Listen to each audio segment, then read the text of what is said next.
All right. Hi, everybody. Good evening. Thank you for being with us for Session 6 of our CLA, Civic Leadership Academy. Tonight we'll be covering the city infrastructure parts of how the city operates. I'm Steve Campbell. I'm the Deputy City Manager here with the city. If you have any questions, let me know. We realize tonight's Game 5 of the World Series. Thank you all for being here. I'm tracking. If anybody has any questions or you guys want to do something, let me know.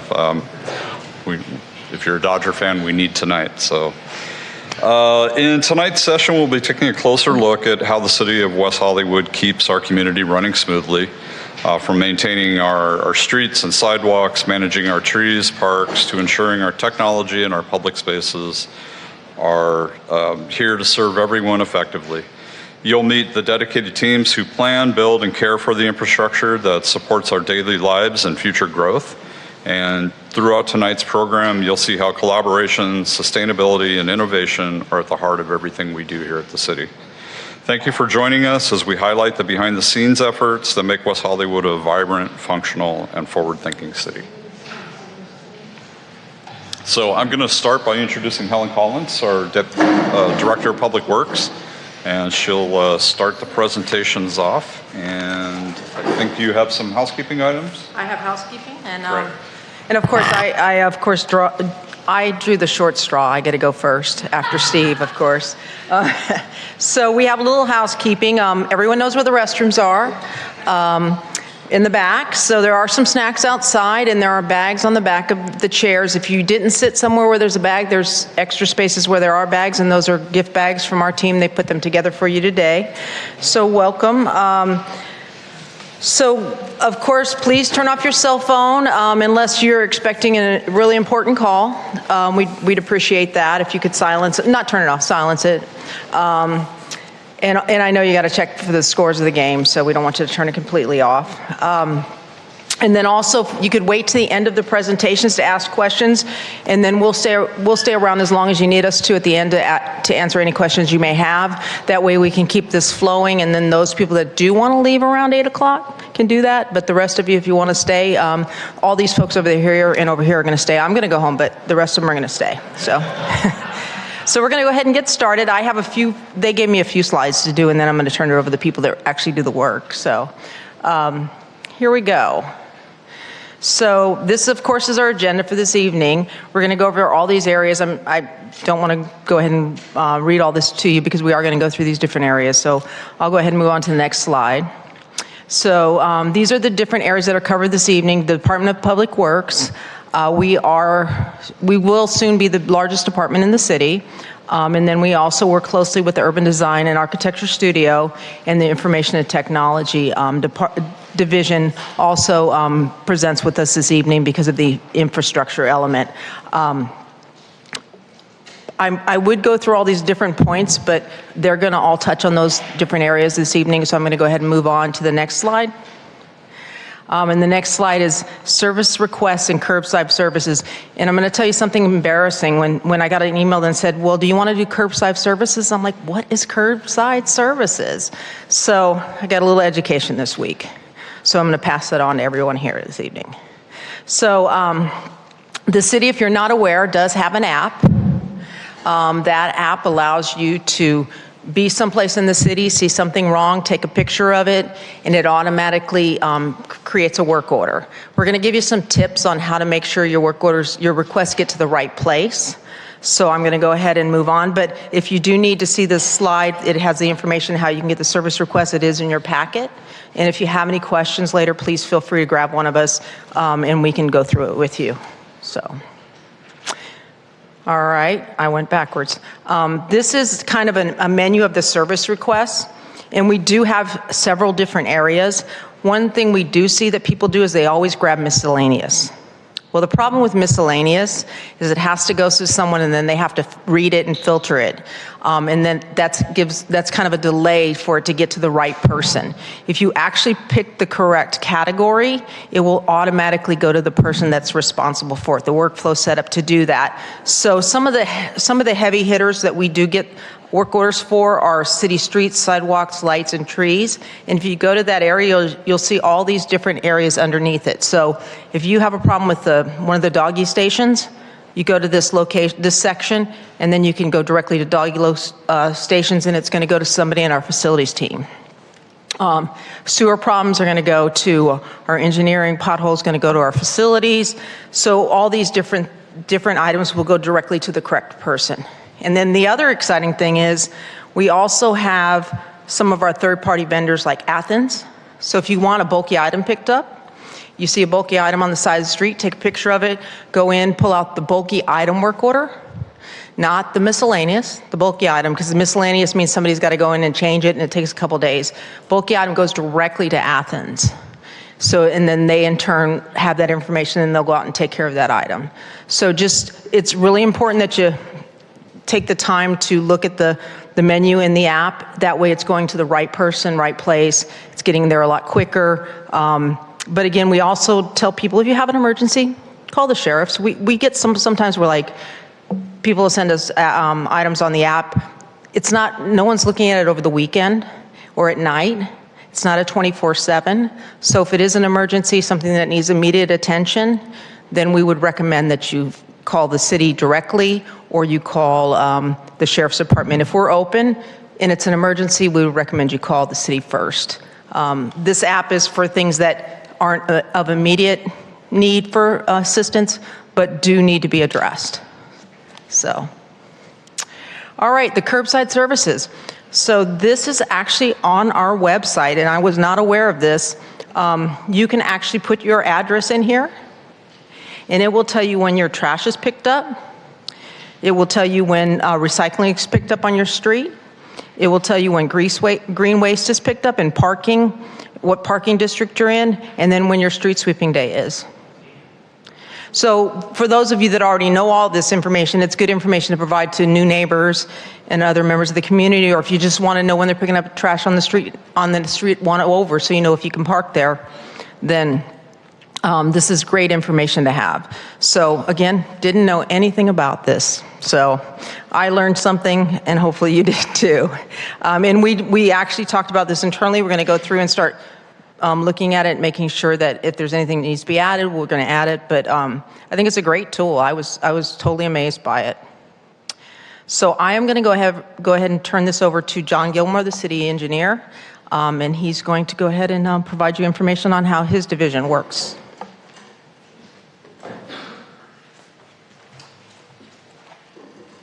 Hi everybody, John Gilmore, engineering manager. So we do a bunch of things in the engineering division. We'll start out with the capital improvement program. It's one of the most visible parts of our division. This is where we're building stuff out there. So we are tasked with designing and constructing new infrastructure in the public right-of-way. That's more commonly referred to as like the street areas.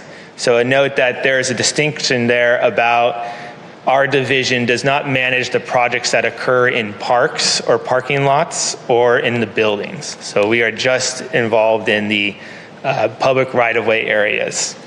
So types of projects that we work on are street resurfacing, sidewalk repairs, sewer line repairs, storm drain repairs, traffic signal modifications, fiber optic stuff.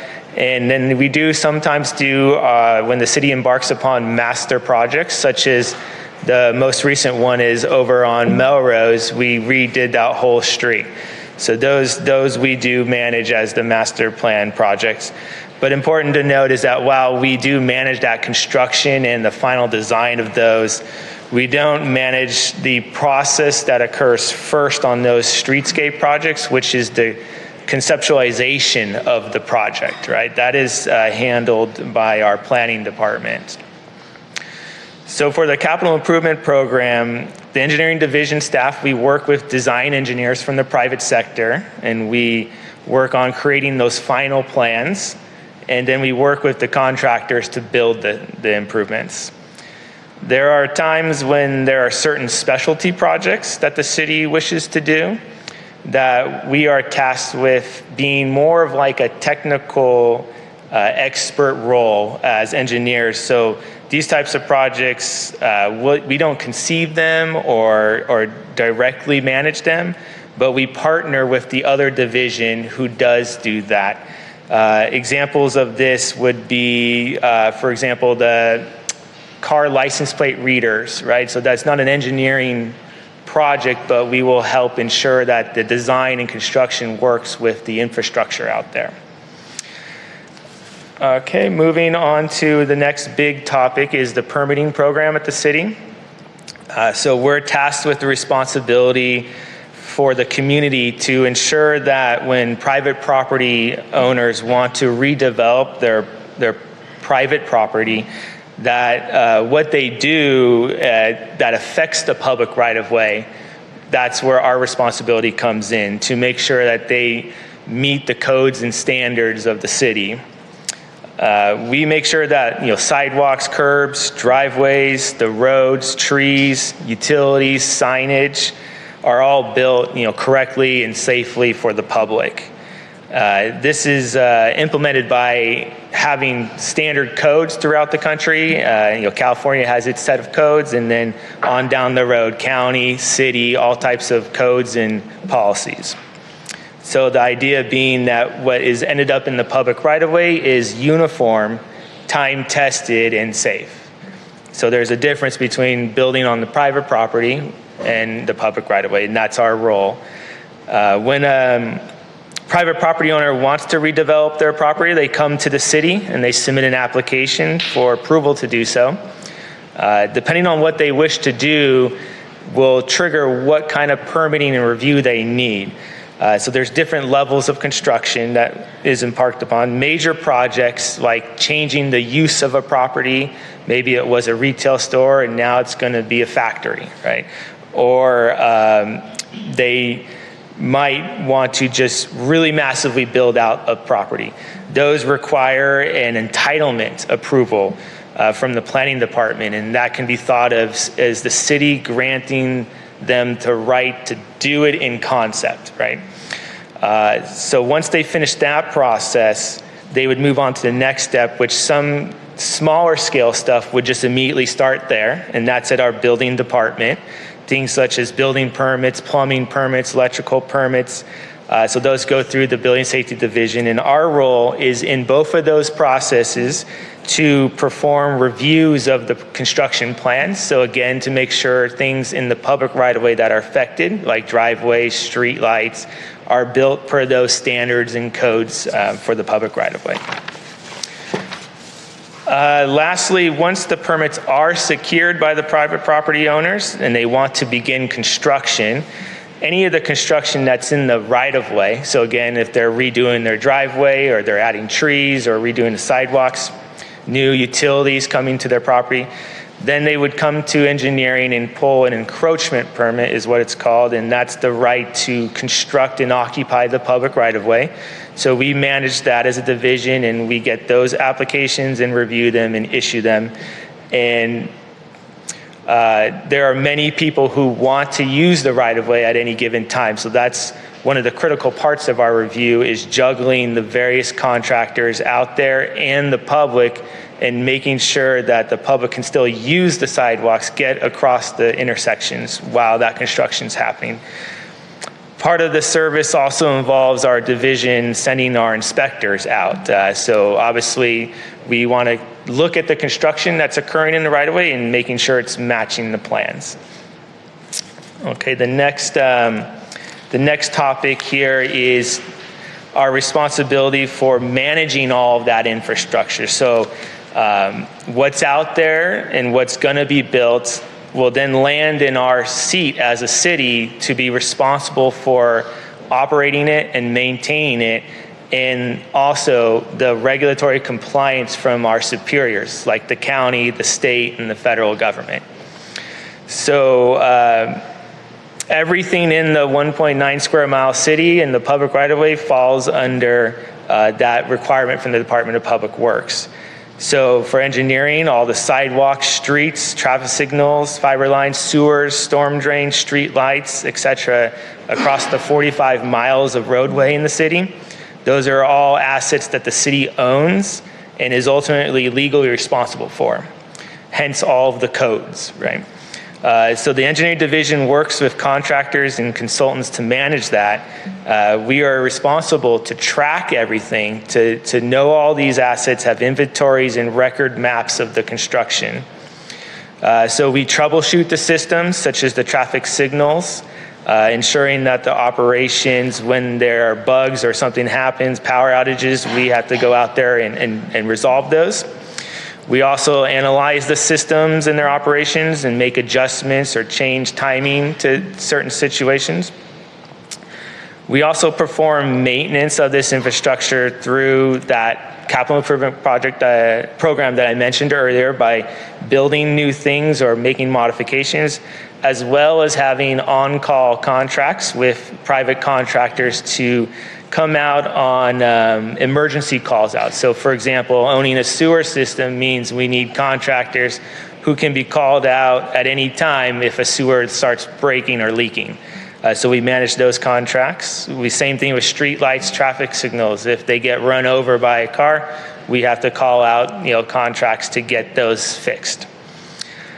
Since the city legally owns those assets, we're also responsible to comply, as I mentioned, to the county, state, and federal regulation laws. So for example, we own and maintain a road network, so we fall under the requirement of the state water quality laws that safeguard the oceans, lakes, rivers from pollution.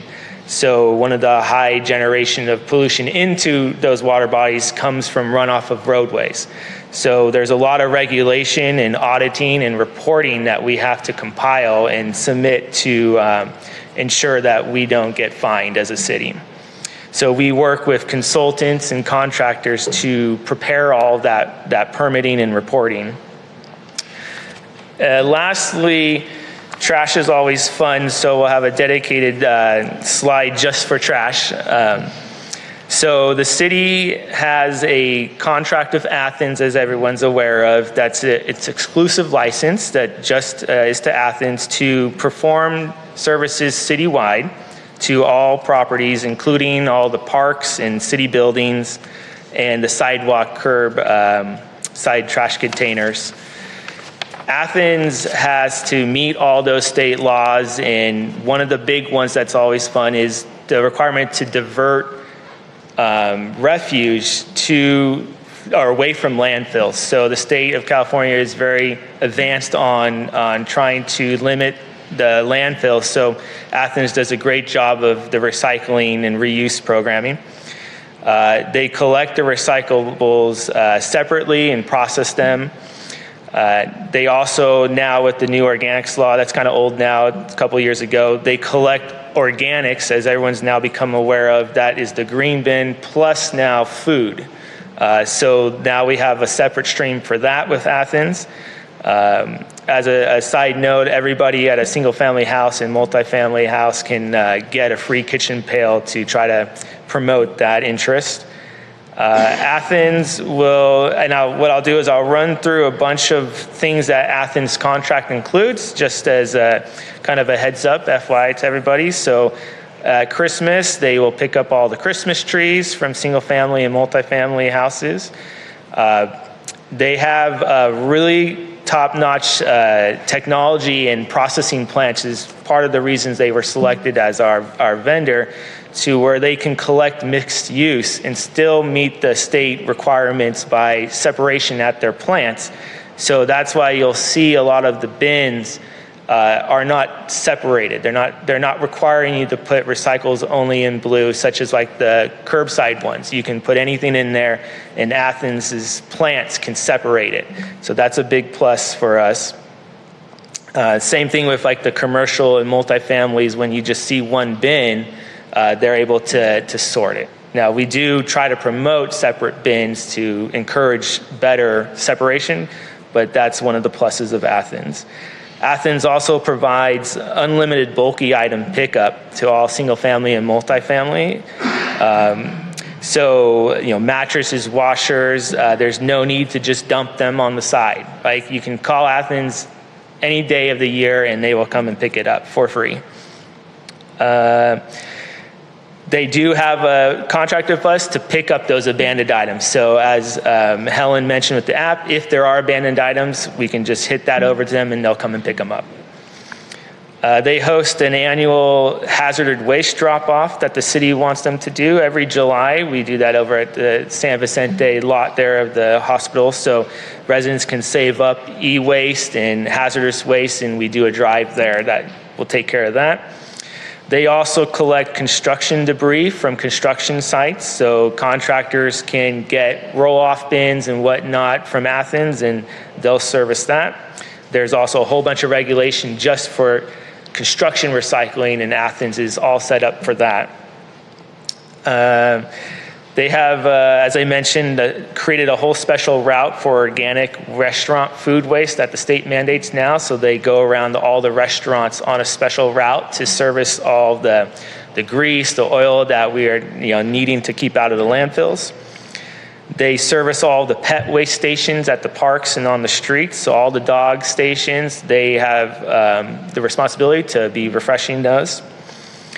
And they also work with us on any city events they are required to provide their services at. So Halloween that's coming up, the refuse bins, they will be on duty to do that stuff.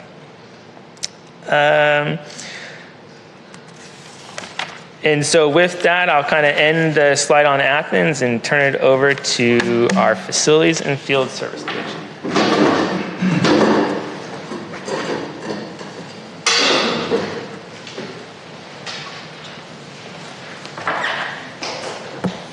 Good evening, everybody. Thank you. Thank you, John. So my name is Philip Tycoon, and I'm the Facilities and Field Services Division Manager. So fun fact, I actually came from engineering, so I work pretty closely with John, which is great because a lot of our work overlaps. John is more focused on the long-term solution for issues that come up throughout the city. So he creates those CIP projects that he mentioned, and I'm more of the reactive, so whenever there's an emergency out in the field, my team goes out and they address it until there's a larger project that comes through. So we work hand in hand, and it works pretty well to be able to address the needs of the city. So one of the things I want to touch on is also what Helen mentioned was about the work order system. So for me to be able to do my job properly, I need information. I need to see where the issues are.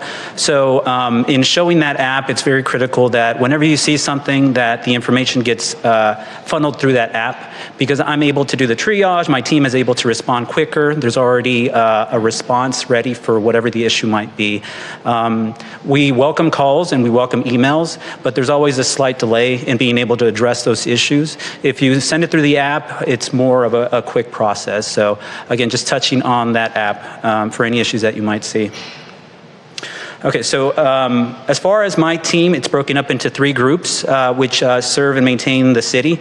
That's urban forest and landscape, streets and sidewalks, buildings and vehicles. And then we work collaboratively with other groups throughout the city on CIP projects. Starting off with urban forest. So as of right now, we're working off a 20-year guide to help shape pretty much what the greenery looks throughout the city. We have about 8,400 public trees that we maintain. So those are on a cycle. Every year we trim about 3,600 trees. So it's broken up into 3 parts, the city is, and annually we go throughout. In the next slide, I'll show pretty much what that map looks like. In addition to that, we also maintain 8 city parks and 3 dog parks. Currently, we're working on an additional dog park over at Plummer Park, so that'll total into 4. We also support the community gardens. We maintain those to some extent. As far as landscape areas, the streetscapes, traffic medians, and circles. So a lot of those projects come from engineering. So the idea is that when those are going through design, we relay the information to our crews so they can see what issues might come up during the maintenance and make suggestions. So again, work hand in hand with engineering for those CIP projects. In addition, grounds and lighting at city buildings and facilities, irrigation system, 9 water features, and then in addition, we also review the landscape for developments throughout the city. So as John mentioned, his team reviews everything that's going in the right-of-way as far as the parkway, the sidewalks. We're more concerned about pretty much what trees are going into those right-of-ways, making sure that it doesn't cause future issues for our team. So here's that map that I mentioned. Currently for the fiscal year 25-26, we're in the red zone. So that's in that southwestern quadrant. And we go clockwise as we go through the years to be able to maintain our trees. Again, 8,400 public trees. Now, the next group that we have is for streets and sidewalks. Now, the main priority of our sidewalk maintenance is to be able to address uplift in the sidewalk. So a lot of it is due to tree roots that you see every now and then, if there's like a missing lid, if there's dips. So our team has an actual inspection program where they go out, they inspect different quadrants of the city and be able to generate a list. Now, off of that list, we hire a vendor to be able to either ramp up with asphalt. So you see along some of our sidewalks, there's just asphalt that ramps up so there's no tripping hazard, or it's ground down, which we call slicing. And that's just to be able to address the potential tripping hazard immediately. As I mentioned before, as we get more information and more locations, the idea is that we're able to hand that off to engineering so they can come through and replace certain sections of sidewalk. That way we have a long-term solution and it doesn't cause any issues in the future.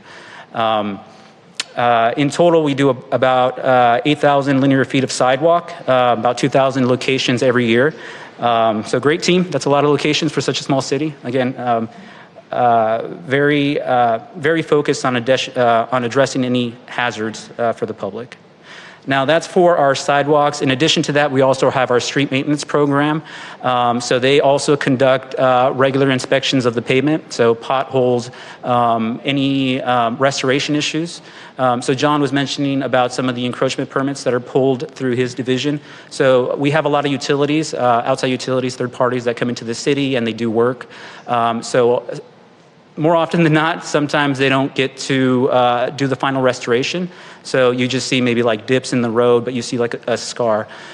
So for those situations where it might be a potential risk for a vehicle, our team goes out there, they do a temporary patch, so no vehicles, it doesn't cause any harm to any vehicles. And then John addresses that through his side with his inspection and making sure that whoever's responsible for that closes out that encroachment permit and restores the area fully. In total, it's about 4,000 linear feet of curb and traffic markings that we also update every year. So that's on our regular maintenance as well. John mentioned the program for water quality, so the storm drain. So he addressed it by installing these screens in the catch basins in the roadways. I don't know if you can see in the curb, they're usually like a screen that they install. So that would be engineering. We addressed it by making sure that we have regular programs for our street sweepers throughout the city. So they're collecting as much trash as they can before it actually gets into the catch basin. We also sweep the municipal services and the parking lots. So here's our sidewalk program, pretty much how it's broken up. You see the 3 different quadrants, similar to the tree program. Our commercial areas usually get more inspections more often and more repairs because that's where we get the most traffic. So the residential areas are broken up into a 3-year cycle. This is a map of our street sweeping map. I know in the slides we also included a link to our GIS map, so that might be easier to read and easier to use. I know our staff put in a couple of slides in there. You just type in your address and it'll show you your area and when the street sweeping happens, when there might be, so you don't park in there by accident. So that'll help out the public. In addition, we also do trash and graffiti. So we do about 100 pet waste stations, ACO drains. So those are the drains that are in the gutter to be able to collect additional runoff so there's no trip or slipping hazard for anybody. We handle 8 Big Belly smart waste bins that you see throughout the city. We also have a program for daily litter retrieval services. So you see people in vests walking around early in the morning just picking up trash, making sure that it's ready for the public to be able to travel throughout the city. We also deal with graffiti removal. So again, through the work order system, this is how we become aware of a lot of the area. So please use the app to be able to keep our city graffiti free. Removal is approximately 25,000 square feet each year. There's about 1,000 locations that we encounter a year, mainly on public buildings and in the public right-of-way. Here's pretty much a map of where you'll see people collecting trash on a daily basis. So the last area is actually our buildings and vehicles group. So they maintain 20 facilities, about 268,000 square feet of property. 4 are designated historical buildings, 2 are community centers, 2 swimming pools, 4 public parking structures, public library, and 1 transitional housing facility that you might have seen in the news recently that we just opened up. Our public works director just completed that project, so.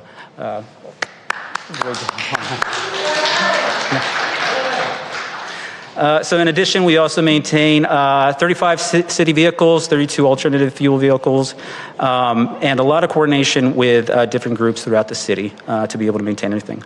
So at the bottom, you'll just see a few of the systems, building systems that maintain. So fire, life safety, janitorial services, maintain all the facilities, HVAC, energy power, security, access, and controls, and cameras. So you might not see us during the events, but you'll definitely see us at the beginning and at the end, making sure that everything is ready for the public. So this is just a handful of the events that you'll see us at. I'll be out there this Halloween in my Carhartt walking around, so say hi if you see me. And then also we have a lot of capital projects that we work collaboratively. So the Holloway project is one that we just mentioned.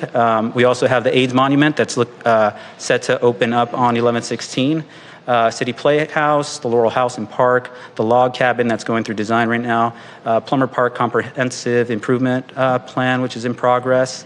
And these are all the groups that we work collaboratively to be able to provide those projects. And now Park Services Division. Vince? Thank you, Philip. Good evening, everyone. I'm Vince Carino. I'm the Parking Services Manager with the city. And with me tonight is Bill Bordfeld. He'll be coming up shortly to speak as well. He's the Parking Services and Projects Officer. Tonight we'll be giving a brief overview of the Parking Division's functions. The Parking Services Division comprises 8 full-time employees. We have an annual budget of about $12 million. We manage the city's parking programs to serve the community. Those programs include the on-street parking meters, parking enforcement, the preferential parking districts, permit parking, and public parking facilities. And with that, I'll turn it over to Bill, and he'll give some more detail on those different areas.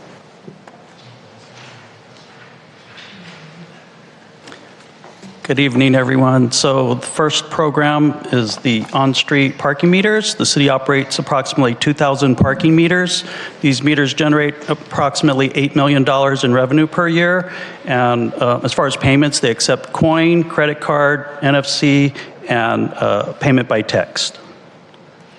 Next, one of our popular programs is parking enforcement. This is a contracted operation, and the city's contractor is responsible for enforcing federal, state, and local parking regulations to maintain safe and efficient traffic circulation. They also are responsible for towing abandoned vehicles, vehicles blocking driveways, and vehicles parked in towaway zones. They also provide traffic assistance. They direct traffic during traffic signal outages and during special events. They also keep intersections clear by conducting anti-gridlock enforcement, and they also assist residents and businesses with arranging parking for moving vehicles. And the most common parking violations are for expired meters, street sweeping, and parking without a permit. Next is the preferential parking program. The city established 11 preferential parking districts by ordinance, and every residential block in the city is located within a preferential parking district. So to implement evening permit parking restrictions requires a petition with support from at least 51% of the dwelling units on the blocks. To implement daytime permit parking restrictions requires an analysis of the parking conditions as well as the 51% support. The city's parking division is responsible for administering the parking regulations, notifying residents of changes to parking regulations, monitoring compliance and enforcement, and coordinating the installation of all regulatory signs. Permit parking. The The city's parking division issues parking permits for residents, businesses, city contractors, and city staff.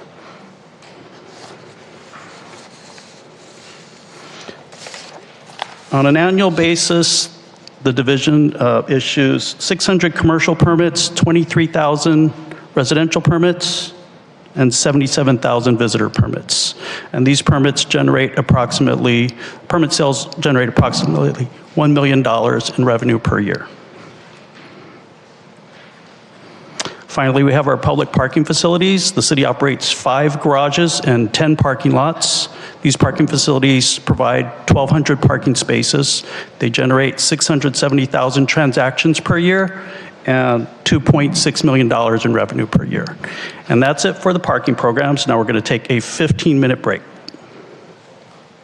15 minutes. We were going to do questions at the end, but if you want to ask. I get started.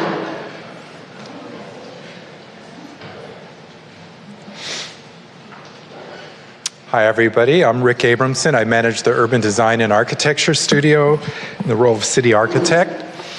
Unlike some of the previous divisions that are a little bit larger, we're one of the smaller divisions in the city.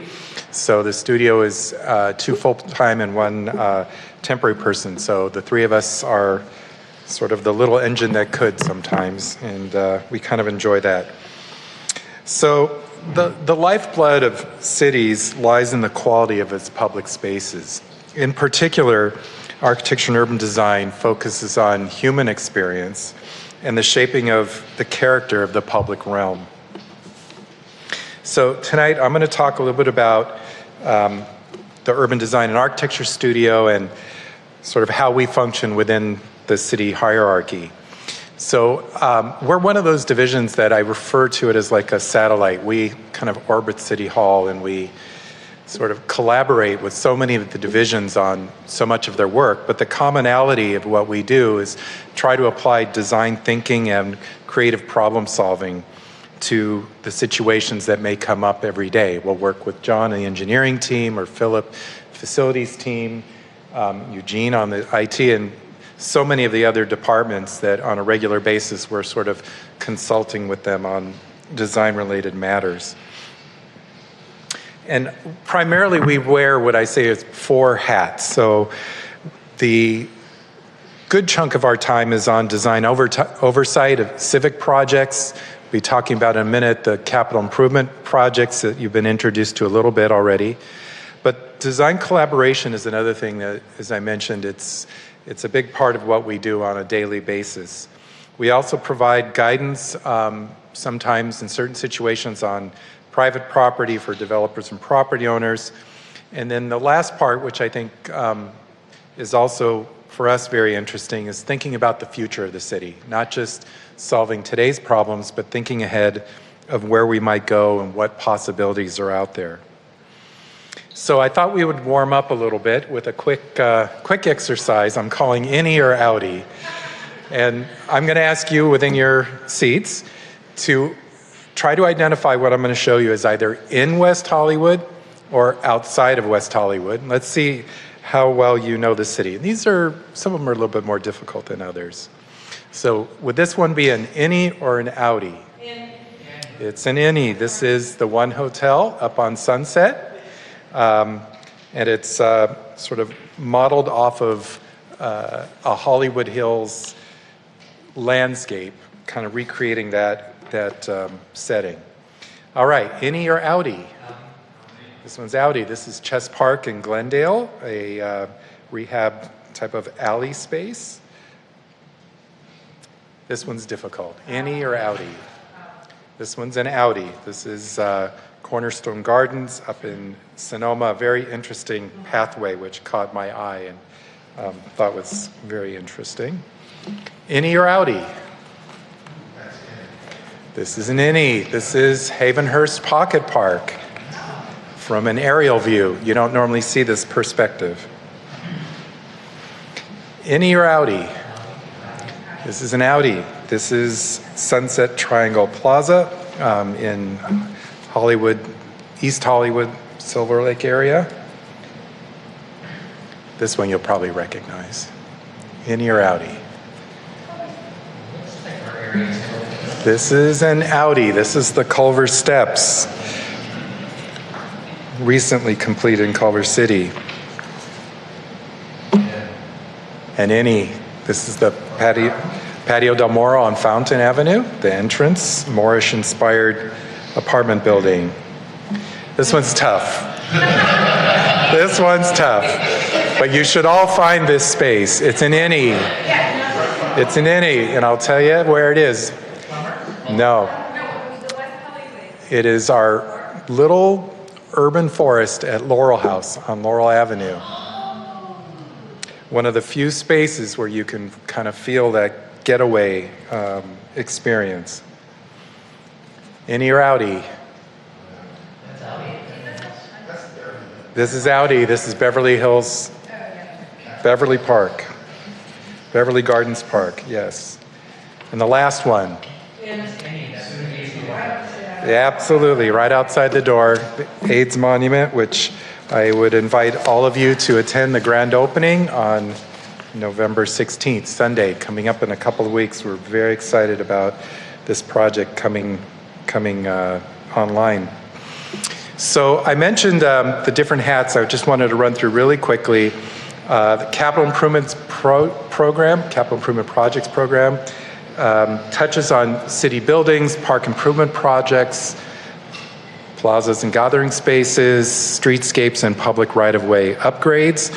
So this is something that we spend a good deal of our time trying to work with consultant teams, design consultants in particular, about improving these spaces in the city.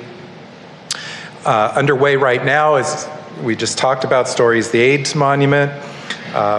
This will be a real legacy project for the city. A lot of hard work has gone into it over about 10 years now. So many have worked very hard to bring this to fruition, and it's something that there's a great deal of pride in. It is really going to be meaningful for so many who suffered loss and have felt the impacts from the epidemic. The other project that's been in the news recently is the City Playhouse. The City Council just gave some direction to move it to the corner where the former Basics restaurant is, across from Gelson's, and we're moving forward with that as quickly as possible. Excited to bring a new community playhouse space for the city going forward.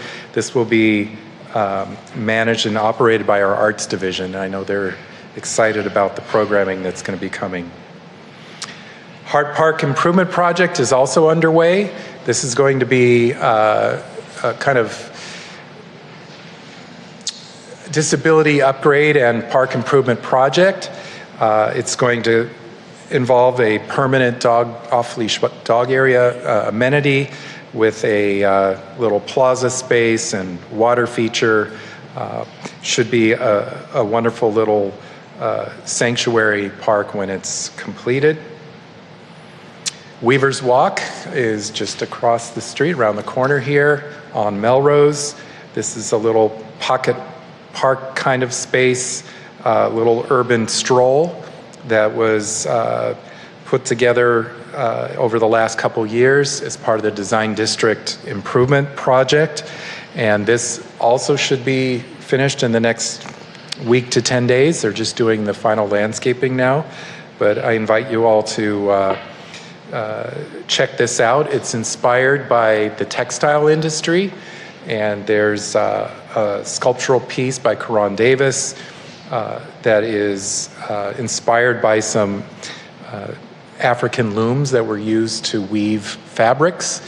And the walkway itself, there's a little snapshot there of the pattern in the walkway, which is also inspired by textile patterns. So it's sort of an homage to the industry that was started with the Pacific Design Center. The Plummer Park Comprehensive Improvement Project is also ongoing. Hopefully you've seen these posters in and about town. This is going to be approximately a year-long engagement process to really envision what the future of Plummer Park will be.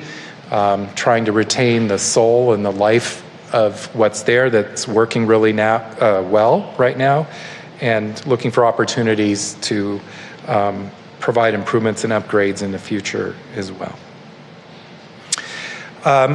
Another hat that I mentioned we wear is the design collaboration hat, and this involves all kinds of special projects, whether it's design-related policy that we collaborate with other divisions, preparing public handouts to help private property owners or businesses understand some opportunities they may have, communicate some of the urban design programs, some of the adopted plans that the City Council has put forth. We work on that. And then every year we work with our Green Team, which is a kind of collaboration of multiple divisions, and we put together a half-day symposium for the community about the built and natural environment. So those have been interesting topics, and those I'll mention in a minute. So examples of some of the things we worked on: the landscape and tree canopy ordinance, which was adopted by council, the outdoor dining program post-COVID. This was something that became very important to think about how some of the struggling businesses could move forward and recover and make a permanent, functioning public right-of-way.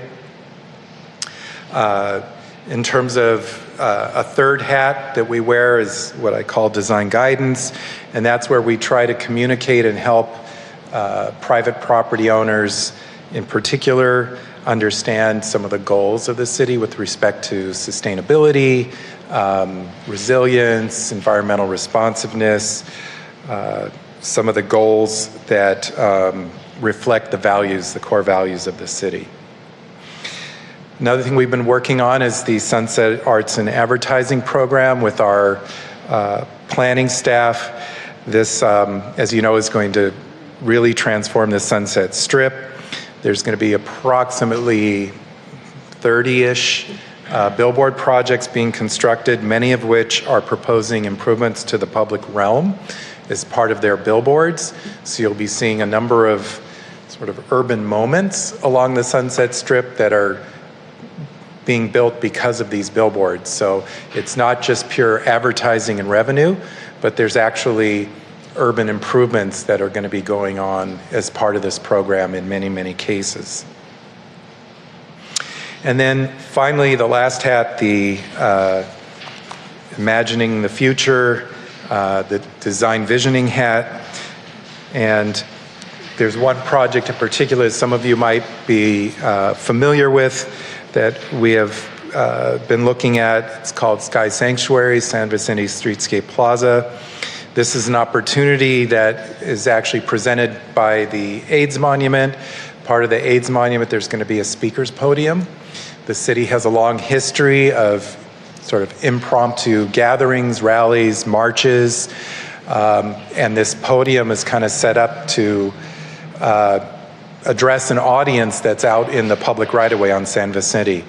And so this project is thinking about one possibility, which would be to create a shade structure and make it a sort of safe space to gather and to interact. And already San Vicente is closed between 20 and 30 days a year for different events. And so if that's the case, why not think about how to do it in a safe way? So one possibility is this vision, which is a series of canopy structures that would be topped by green space, a wildlife sanctuary type of space, meant to reattract a lot of the wildlife and plant species that may have been lost through the years, to restore it to the original native sense of West Hollywood before it was even West Hollywood. And this would be out in front here between the crosswalk outside of the motor court here, all the way up to the entrance of the Pacific Design Center before the Sheriff's Station. And different images of what it could end up becoming. We estimate that it would be a gathering space for approximately 2,000 to 3,000 people it would hold. And it's designed to be closed off and transformed into a pedestrian-oriented streetscape plaza and then reconverted back to a street. So it would serve a dual function and rethink streets in sort of a more progressive, multi-purpose way, not just for vehicles, but something that is multimodal and for people as well as cars. So with that, I'm going to turn it over to Eugene to talk to you a little bit about the Information Technology Division.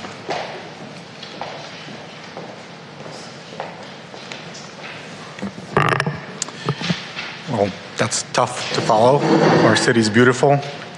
So my name is Eugene Tippis. I'm the Information Technology Manager for the city. I manage a small but mighty division of 8 IT professionals, 2 of whom are here today, Derek Santos and Ronnie Fusenmore. They're going to be also presenting. So our presentation is going to be in 3 parts. First, I'll talk about general purpose of IT in the city. Then Ronnie is going to talk about our permitting and licensing portal. And then Derek's going to wrap things up with a presentation about fiber, smart city infrastructure, and Wi-Fi. So IT is an internal services division. We report directly to Director of Finance and Technology Services. We are responsible for implementing and supporting technology across all departments and divisions. So when I hear applications like curbside services mentioned and the city app, makes me very excited because we were part of those implementations. So our services can be generally categorized into 4 categories. First is the general business applications. This includes supporting desktops, laptops, other office equipments like printers, scanners. It includes operating systems and then office applications like Word, Excel, and things like that.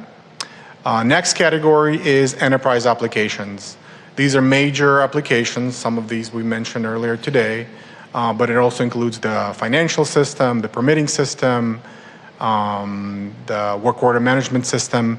These are the applications that go across different departments, divisions. They typically take several years to procure and implement and are usually with us for a decade or more. So it's super critical that we get it right, the first time. Next category is infrastructure. We support more than 50 servers, over 400 terabytes of storage, which is roughly equivalent to 12 million MP3 songs. We also support over 100 pieces of networking equipment, such as routers, switches, firewalls, that allows all of that equipment to talk to one another and to the outside world. We also support over 140 wireless access points that provide Wi-Fi to the public and staff, and Derek is going to touch on that during his presentation. And last, but certainly not least category is the cybersecurity.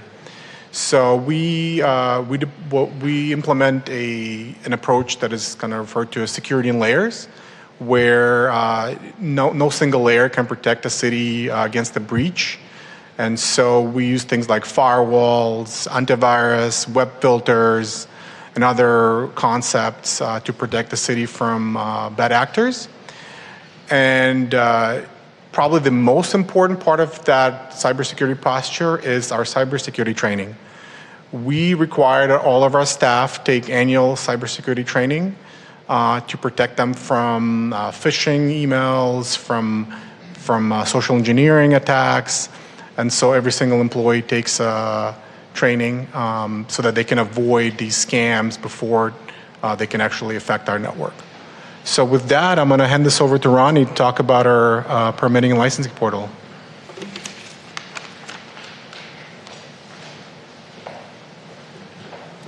All right. Hi, everybody. My name is Ronnie Fosenmare. I'm the Systems Engineer Supervisor for the city. I help supervise the IT staff, but my primary role is as a IT project manager. So the enterprise applications that Eugene alluded to, I'm generally the technical lead in implementing them, kind of scoping them, reaching out to the public and staff and really understanding the organization and city's needs, and then working on implementing them and launching these products, and then supporting them. It's interesting that Eugene mentioned that IT is an internal services division, because it is, and historically it has been, but I've been with the city for 11 years, and one thing I've noticed is that over time, as technology becomes a larger component of everyday life, and it's in everything that we touch, right? IT is becoming more community-facing and less internal-facing. And so one of the things that I'm going to go over today is that, so one of the recent applications that we launched and we are just about wrapping up is a enterprise permitting and licensing platform. So in 2021, we sat down and we looked at kind of the current state of our systems. We had a bunch of siloed systems. We had, a code enforcement system that was part of our financial system. We had encroachment permits that were in a totally different system. And then we had permits and planning entitlements that were in a separate system. And the data in all of these things are siloed. Access is challenging because not everybody has access to every system. And we decided to try to consolidate all of this, all of these systems, and to break down as many of those silos as we could. So we released an RFP that was developed through it was a cross-departmental group. I think almost every single director in the city, most managers were part of it. And we really spent a lot of time scoping this project out and making sure that we procured the correct solution that would meet our needs. We landed on a product called Tyler Enterprise Permitting and Licensing, which consolidates permitting, licensing, and code enforcement into one system, and provides staff with a single pane of glass and access across the board to all of this data. It's an industry-leading platform. As I said, it consolidated and unified these disparate systems that had their data in multiple locations. It has an online portal that allows for public access to a lot of the permitting data, entitlement information. Doesn't give public access to code enforcement cases, just because some of those are sensitive, particularly while they're active. But it allows for applications for basically every permit in the city. There's really only one permit that we haven't launched in this platform. Every single other permit that we have as a city is in this platform. And that last permit is imminent. Like we are done with it. We're just testing and we're about to launch.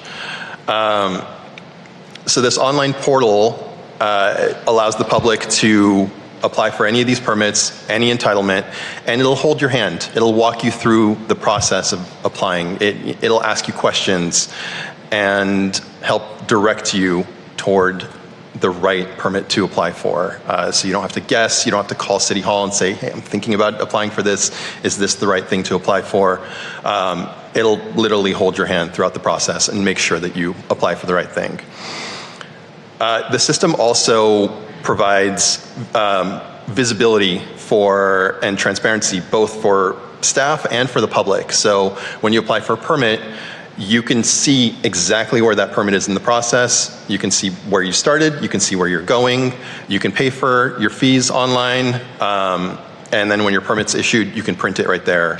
And you never have to step into City Hall. You can submit your plans electronically through the portal, and they're reviewed electronically. Corrections are provided electronically. And we also developed some integrations with like the LA County assessors to ensure that ownership information was always up to date and available to staff. And it also has some mobile apps that are used by staff in the field for inspections. And once we launch the code enforcement module, they will be used by code enforcement officers as well. So the ultimate goal was fewer trips to City Hall, less traffic in the city. We already have enough traffic. And nobody wants to come to City Hall, right? If you don't have to. So that was successful. We've seen a significant decrease in foot traffic, particularly in the planning counters and the building and safety counters. The system also, as I mentioned, allows for online plan submittals and online payments, which simplified that process. I mentioned the transparency. It also decreases public records requests because you're able to pull up information yourself without having to reach out to the city, just by searching for an address or a permit number. There's even a map that you can access that will show you every active permit in the city, every active development, and you can drill down and get information about it. You can even set alerts. You can put an address like your home and set a radius and say, I want to get an email when anytime a new development is coming online in my vicinity or an application for one comes in. And the last thing that we have, the last key aspect of the system is that it's cloud-based. So it's accessible by anyone, anywhere in the world, and it provides for resiliency. So if there's a natural disaster or not natural disaster, no matter what happens to the city, we can continue operations, we can continue to support the public because the system will remain operational. And so services will continue. And so with that, I will hand it off to my colleague Derek, who will talk about fiber infrastructure and how important that is.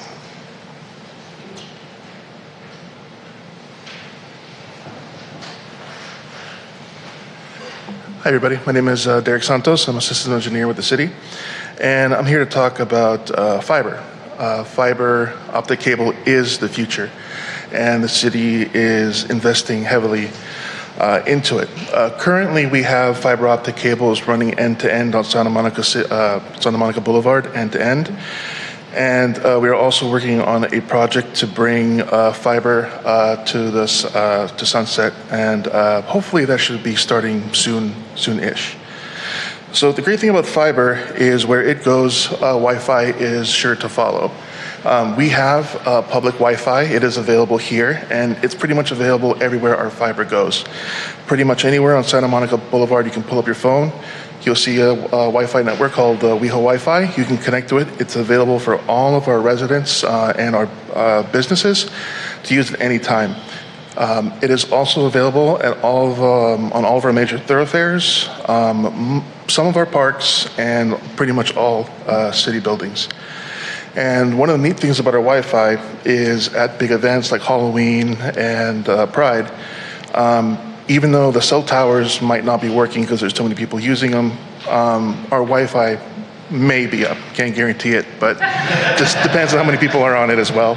But there's a good chance you can make a phone call, a Wi-Fi phone call through our internet service using the WeHoTV. The great thing about fiber is that it offers almost limitless speed, and that's not hyperbole. Fiber has limitless speed, like infinite speed. We don't know what the maximum speed, how much data you can pump through fiber. We haven't found that limit yet. And that's a good thing because more and more devices nowadays, pretty much everything requires connectivity. So think about your sensors, your cameras, air quality monitors, basically anything that you see on a pole, anything you see at a traffic intersection, all of our connected devices, computers, and so forth, they all require connectivity. And having that fiber backbone there to support it is amazing. The stuff's really amazing.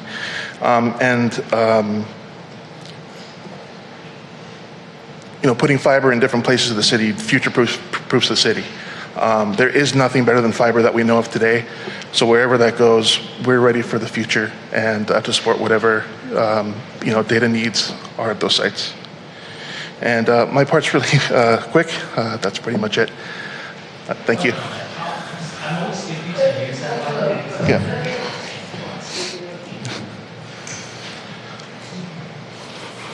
Got a question regarding the online access on that. How secure is that in terms of if I'm using it, getting hacked using that network? I think that was my main concern, and a lot of people's concern are. Right. So we do our best to keep our network secure. The public Wi-Fi runs through the same internet that basically the city does, so it is secure in that manner. Yeah. Actually, my question is to an earlier presenter, the architecture. I was actually curious to know the inspiration behind the Wilderness Corridor. Did it have anything to do with the Wilderness Corridor in the Santa Monica Mountains? It's beautiful, and I'm really excited for it. I'm sorry, which I'm talking about the, what was that? Yeah, the San Vicente. San Vicente? Sanctuary, yes. The inspiration? Yeah. I think it was an interpretation from the design team who has worked on similar projects globally. So I don't think it was necessarily the Santa Monica Mountains specifically, but they've done a lot of these structures in the past. Hi, I don't know who this question would be for, but just about the app, because I didn't really see it or know if it could be used for the app, but in terms of, I walk to my gym every morning and I often see, unhoused people. They're not bothering me. They might be lying there. I might think that they're on something or struggling with something, but I don't want to call the cops because, again, they're not bothering me. Is this something, but I do want someone to check up on them or something. Is this something I would report through the app, or is this a whole other program and committee that deals with that? You can report that to the app, but there are some other numbers that we can give you. I don't have them right with me right now, but we can definitely get you those numbers that you can call. Actually, I think one of your Call the security ambassador. you can call the security ambassadors or the. And there's also numbers for the care team and for different other services within the city. We can definitely get you those numbers that you can call. The app is for something that you don't want immediate assistance for or assistance. Quick assistance for. So I would say call those numbers and we'll get those to you. Thank you. If you don't mind, I'll add, you can actually text the security ambassador number if that's easier for you. Yeah, okay, you can actually access Allied on the app as well, from my understanding. I think that's new. Pretty sure. And then I would say this, if you just come across an unhoused person, I would call Allied. If you come across an unhoused person in distress, call the Met team. Yeah. Okay, so this question is going to go to Rick, going back to Marlene's wildlife comment. I would presume if the thought process is that it's going to invite we're talking about coyotes? What do we think we're bringing back in with it? Well, the landscape is an elevated landscape 20 feet into the air up a concrete structure. So well, I know, but you actually mentioned that the thought would be that would bring back wildlife. I thought actually you said that in your presentation, or am I totally? No. I think the wildlife we're talking about is pollinators. Bees. Okay. Birds would nest. Oh, yeah, all valuable. And then, because I never go up to Sunset, in almost all of the billboard project renderings I see, it's the Rafik Anadol. Is it up yet? It is up. It's part of the pseudo three-dimensional billboard right at the crest of La Cienega. And his work is at the ground level in the plaza. In front. Okay, and everyone should go check that out because Rafik Anadol is a super famous and respected artist, and that's it. I have a question about the app, that it's cloud-based. I'm curious where those servers are. If a natural disaster would not affect that, then the servers must not be close by. That's right. So these servers are, so this company is owned by Tyler Technologies. It's a probably Fortune 1000 company, so a several significantly sized company. So their servers are distributed geographically in order to provide this kind of resiliency. So I know they have some data centers in Dallas, probably some on the East Coast. So we don't have visibility into that, but part of our agreement with them that they have to be United States based, right? So they're not outside the United States. And then one additional question on the Tyler technology. Does that allow for project management on the back end for your teams, or is that more public facing where the public can access information and the various tasks associated, or does that then go towards all of these different teams internally for project management? Right on. So it's both, right? So it has a public facing component, but also our planners, building safety people, engineering, everybody's whose permits are issued through the system. They certainly have robust workflows that help them kind of go through the processes and ask for the correct information at correct time, all the reviews. So yeah, definitely robust workflow and PM. You can go ahead. Okay, thanks, Nathan. I had just a couple of comments and then 2 questions, but I want to make sure I heard you correctly. 45 miles of roadway in the 1.9 square miles? Yeah, that's in our general plan because the roadways are crisscrossing, right? So while the square is only 2 square miles, we have, dozens and dozens of streets crossing through. Yeah, that gives a lot of perspective, I think, for members of the public to realize how big and how much you guys are covering. From all the discussions so far, by far, this division is touching on so many different areas. It's almost overwhelming to think about how broad your scope is. So I just thought that 45 miles and the 1.9 really kind of accentuates that. I had a question about the Athens contract. So big, so important, and maybe is there anything about the particulars of that contract? Just public information. How often does that get renewed? How many millions of dollars is that? That's a really important contract. That's one question I had. Second question I had was, this is kind of minutia, but it came up in the sidewalk infrastructure part. I'm seeing a lot of spray marks over cracks and crevices, and then later they get buffed out. I see it a lot in Beverly Hills, but also in West Hollywood. So I'm just curious, what's going on there when I see the blue color spray marks on all those little cracks? Other comment I had was 20 facilities with 270 square feet of office space that you guys are managing. Also mind-boggling for the public to kind of realize that's just the buildings alone that you guys are covering is impressive. And then my last question was more of an org chart question for the IT division, because we heard from the finance group earlier, and they were saying, I'm just not clear, do you guys roll up, IT rolls up through the director of finance, or is it more in this division? Because there seemed to be almost an overlap there, which I was confused by.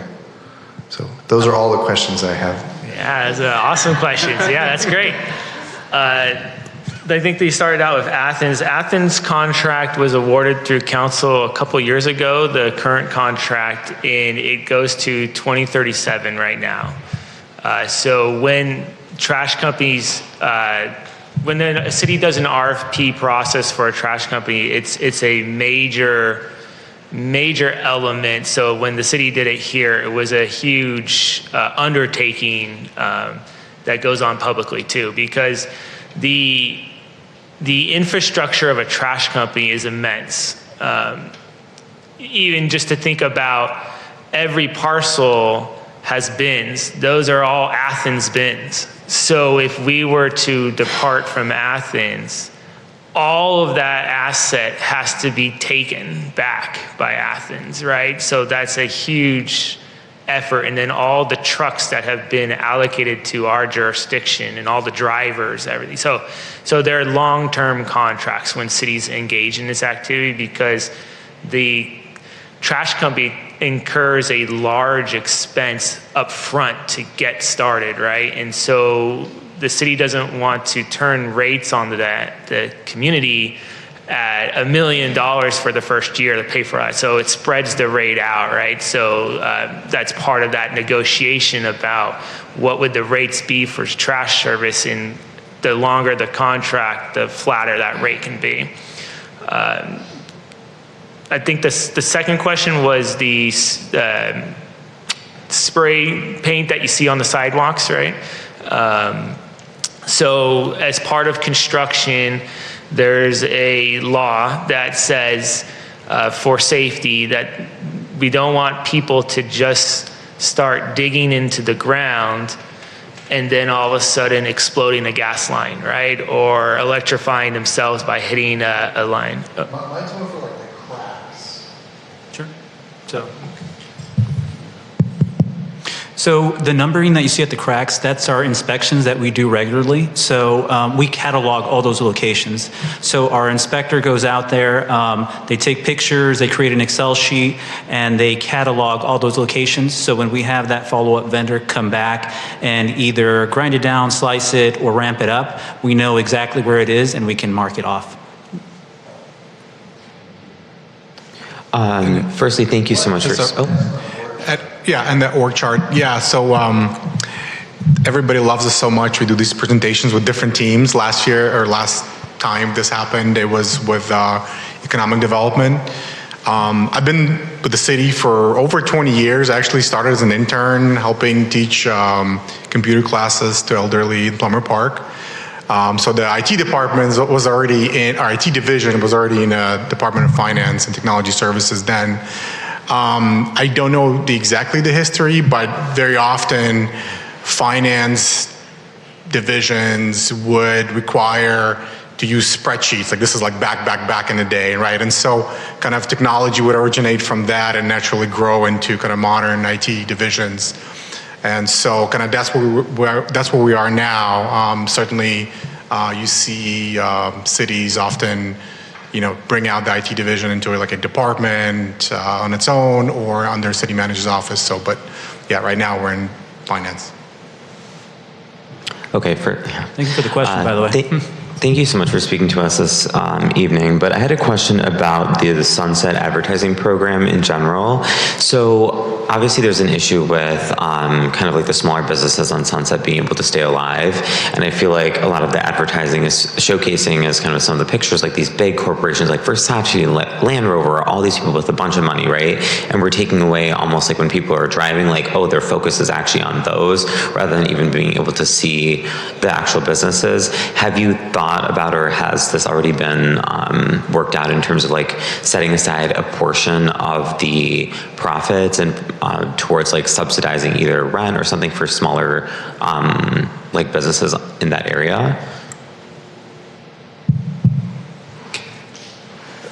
Yeah, I can touch on it briefly. You're going to get a presentation from the Community Development Department, who oversees the actual negotiations of the development agreements, so they can be more specific. But broadly speaking, the program was set up to sort of provide revenue as part of agreements that are made with these companies or the private property owners. And in turn, there's also some requirements for benefits that come back to the city in terms of either public realm benefits or other types of considerations. So every single project, there is a public benefit to the city. It's not just a mere advertising revenue that's going to these companies. There is a share, but the Community Development Department will get into that more specifically when they speak with you. Hi there. I know from our last city council meeting that we recently had a relationship dissolve with Plenary, who was working on the expansion and improvement of our fiber optics here in the city. Do you know how far out we are from starting back up on getting the fiber optics expanded? You are correct. I was there. So it's hard to answer that question specifically, but my direction is certainly to evaluate what happened, kind of lessons learned, and we did learn a ton, and to proceed with something that would improve broadband services in the city for residents and businesses. But like Derek mentioned, part of the presentation at that council meeting was to continue to invest into fiber infrastructure. So we are moving forward with that. We're partnering up with our engineering division to bring fiber on Sunset, as well as the project along Melrose. Phase 1 of it is complete, so there's fiber on Melrose as well. And as phase 2 gets built out, all those corridors are going to get fiber. So I can't really tell you exact timing, but we're certainly looking to kind of restart and maybe release another RFP and refocus that effort. Hey there. First and foremost, thank you for the presentations. And I have two questions for Rick. The first one is the West Hollywood City Ordinance that for new developments over $200,000, developers have to contribute a certain percentage of their budget to public art? Is that still going on? And if so, is your office involved with that? Okay, so on new development, the standard in the city is 1% for art. Based on the construction budget. In general, that portion, that program is administered by our arts division, but on occasion we do collaborate with the property owners and design professionals to suggest types of art expression that might contribute to the public realm. Got it.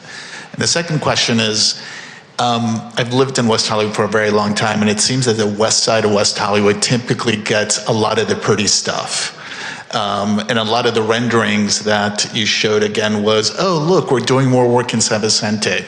So can you share a little bit about perhaps why the east side of West Hollywood doesn't get as much attention as the west side? And what I mean by the east side, anything east of Fairfax? No, I think that's a really good question, and it's something we're very conscious of.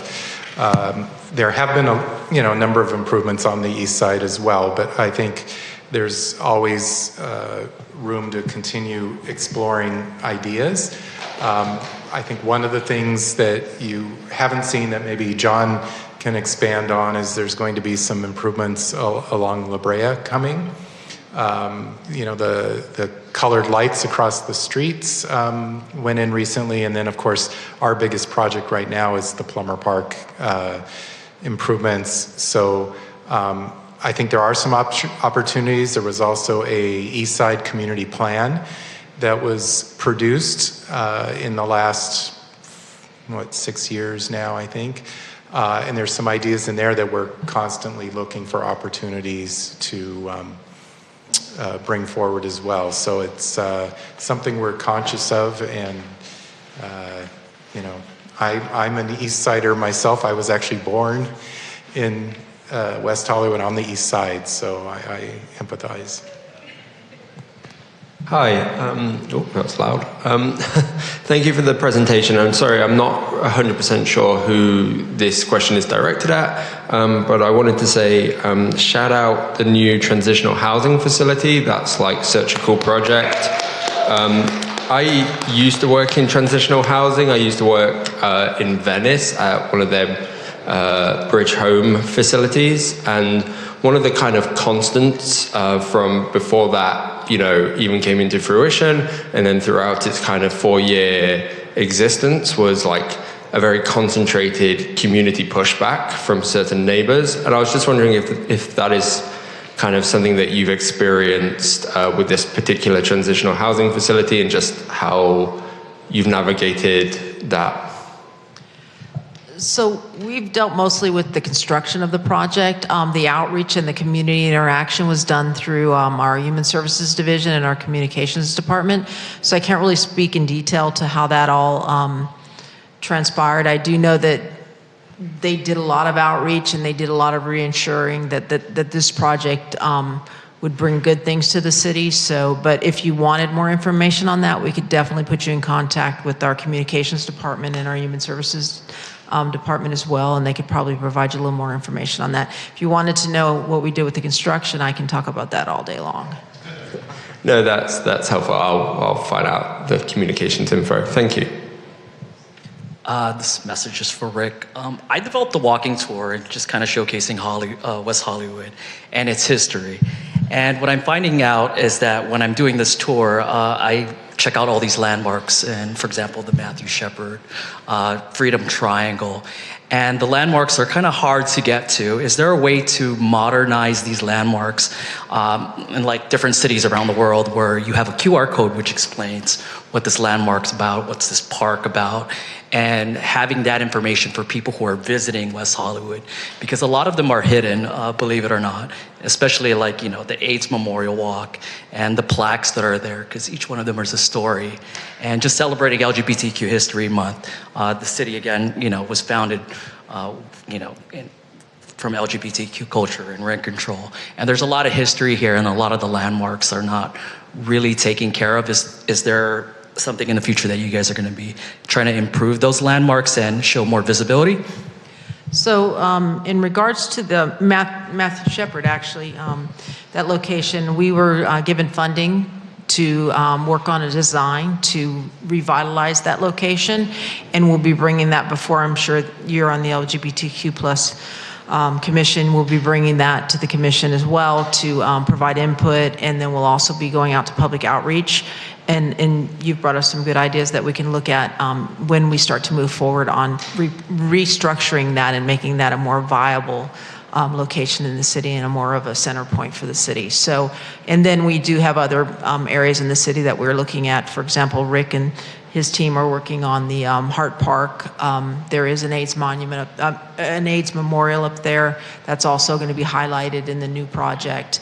And as we go through the Plummer Park revisioning, and I don't want to speak for Rick, I think that those are things that we'll look at there as well, because we do have some different types of memorials in those areas, which and other types of landmarks throughout the city. So as we're going through and doing these renewal projects and these updates to different locations, we're looking at those types of things as well. But good topic to bring up, definitely. Thank you.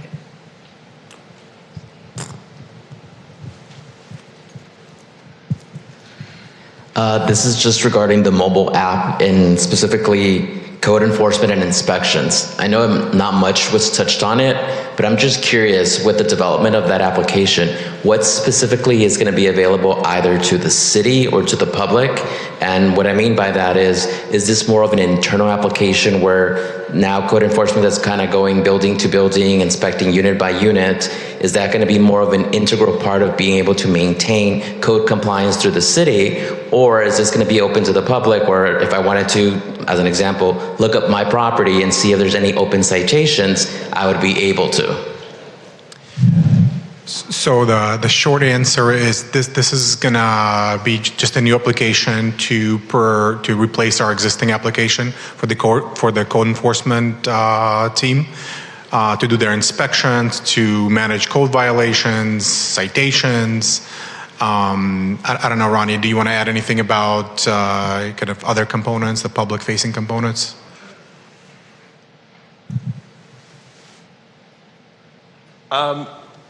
So I don't know if a decision's been made about how much information the new platform is going to be releasing, particularly with regard to the code enforcement module. I know, at least, I'm not a code enforcement officer, I'm not in the division, but from everything that I've been told and the way it's been explained to me by the staff there, active code cases are very sensitive. You know, there are potential legal ramifications for things that are happening in relation to code cases, and they are hesitant to release information related to active cases. I don't know what it's going to look like with regard to closed cases. That's kind of an ongoing conversation, and it's ultimately a decision that the Code Enforcement Division will make for themselves. But unfortunately, we don't have a direct answer to that question. The system is capable of providing additional information, but it's complicated in terms of the ramifications of doing that. And sorry, just to follow up, when you say the legality behind it, what exactly do you mean by that? Like the fact that maybe a code officer didn't continue with the inspection, or that there was a citation that was just taking too long? I'm asking just because City of Los Angeles has an open, I guess, portal, if you want to call it that way, where it's a property inspection. You can look up an address, any citation, whether it's a systematic code enforcement program, whether it's a notice to comply, is available there. It's public information. Department does the same thing. They have an open source.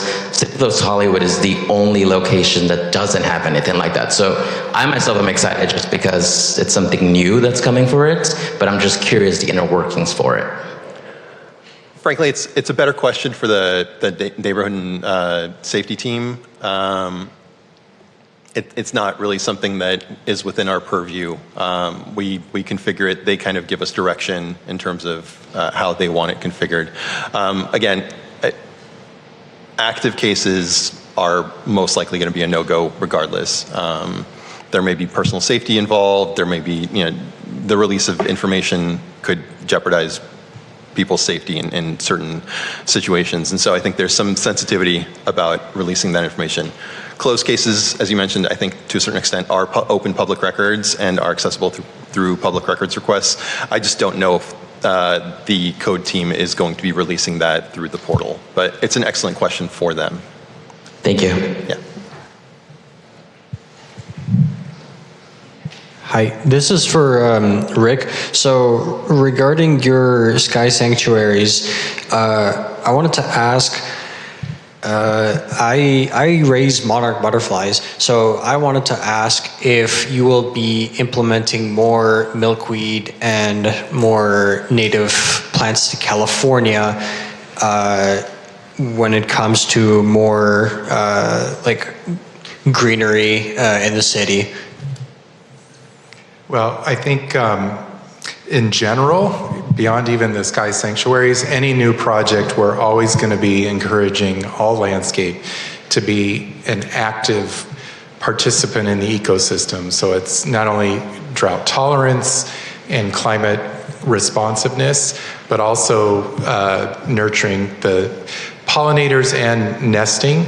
Our Romaine facilities yard actually put in a demonstration garden with the milkweed. Probably if you've dealt with milkweed, it's not the most attractive. And so it's always wise to plant it in conjunction with other things.